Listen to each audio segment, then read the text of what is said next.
Kita semua pasti sering dengar soal NATO kan? Nah, di sini kita akan kupas tuntas apa sih sebenarnya Fakta Pertahanan Atlantik Utara ini, dan yang lebih penting, kenapa aliansi ini jadi begitu relevan saat ini. Oke, ini dia pertanyaan besarnya. Kenapa sih aliansi militer yang umurnya udah 75 tahun, yang dibentuk setelah Perang Dunia Kedua, kok tiba-tiba jadi topik hangat lagi, bahkan mungkin lebih penting dari sebelumnya? Nah, itu yang mau kita cari tahu jawabannya bersama.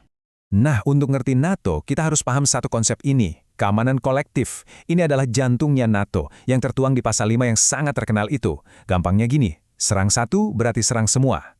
Kalau Anda menyerang satu negara anggota, itu sama saja dengan menyatakan perang ke seluruh 32 negara anggota lainnya. Kebayangkan seberapa kuat jaminan keamanannya? Tapi untuk paham NATO yang sekarang, kita harus mundur dulu ke masa lalu.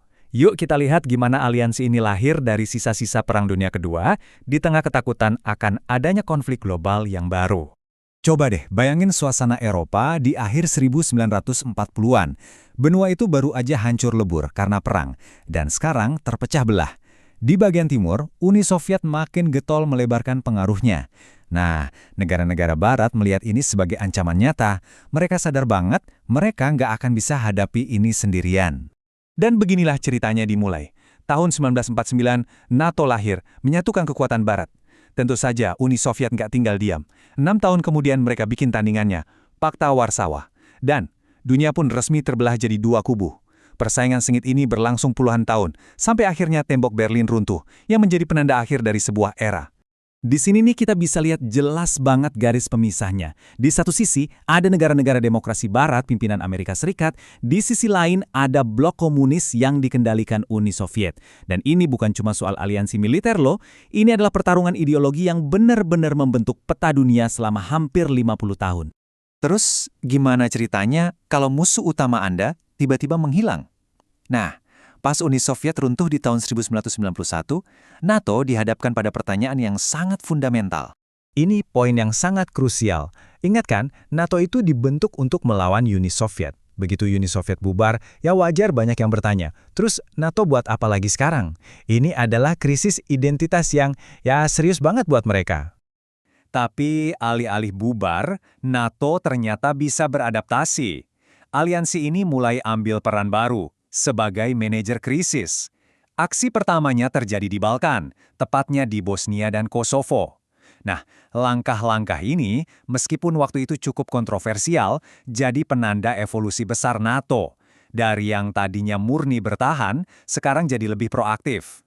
Nah, ini dia, sebuah momen yang mencatat sejarah.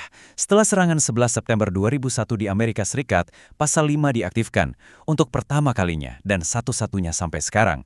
Uniknya, ini bukan karena serangan dari negara lain, tapi dari kelompok teroris. Inilah yang akhirnya membawa NATO ke Afghanistan. Misi mereka yang paling panjang, paling jauh, dan mungkin paling rumit yang pernah ada. Sekarang kita masuk ke babak terbaru dari cerita NATO. Dan ironisnya, babak ini seolah membawa aliansi ini kembali ke alasan utama kenapa mereka dibentuk sejak awal. Apa yang terjadi di Ukraina benar-benar mengubah segalanya. Aksi Rusia di tahun 2014 dan invasi besar-besaran di 2022 itu seolah jadi panggilan pengingat buat Eropa. Mereka sadar lagi akan adanya ancaman militer konvensional. Tiba-tiba saja, misi awal NATO, yaitu pertahanan kolektif di Eropa, jadi prioritas nomor satu lagi. Dan responsnya luar biasa cepat dan dramatis. Coba lihat, Finlandia dan Swedia. Dua negara ini puluhan tahun loh memegang teguh prinsip netralitas. Tiba-tiba, mereka memutuskan bergabung. Bisa dibayangkan kan efek kejutnya di seluruh Eropa? Ini perubahan geopolitik yang sangat besar. Dan pemicu langsungnya adalah tindakan Rusia. 40.000. Angka ini benar-benar menunjukkan seberapa serius respons NATO. Pada Juni 2022, sebanyak itulah tentara yang dikerahkan di sepanjang perbatasan timur mereka. Ini adalah pengerahan kekuatan pertahanan terbesar di Eropa dalam beberapa dekade terakhir. Sinyal yang dikirim sangat jelas, NATO serius melindungi anggota-anggotanya. Komitmen ini bukan cuma soal tentara, tapi juga soal uang. Ada target belanja pertahanan sebesar 2% dari PDB. Ini tuh isu yang bertahun-tahun jadi perdebatan panas di internal NATO. Tapi sekarang, mayoritas anggota sudah memenuhinya. Di tahun 2024, 23 dari 32 negara sudah mencapai target itu. Ini bukti nyata kalau prioritas keamanan di seluruh aliansi sudah bergeser total.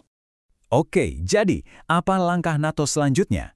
Perjalanan aliansi ini jelas belum selesai. Masih banyak tantangan di depan dan juga masih ada negara-negara yang berharap bisa bergabung.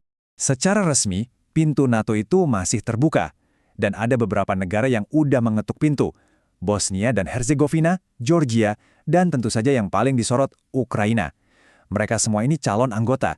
Tapi, jalan mereka untuk bisa bergabung itu nggak mudah. Penuh tantangan politik dan keamanan. Ini yang bikin ekspansi selanjutnya jadi salah satu isu paling rumit yang dihadapi NATO sekarang. Jadi, kita tutup pembahasan ini dengan sebuah pertanyaan untuk kita renungkan. Setelah 75 tahun berevolusi, dari benteng pertahanan di Perang Dingin, jadi penjaga perdamaian global dan sekarang kembali ke misi awalnya, apa peran NATO di babak selanjutnya? Di tengah ancaman global yang terus berubah, bagaimana aliansi ini akan beradaptasi?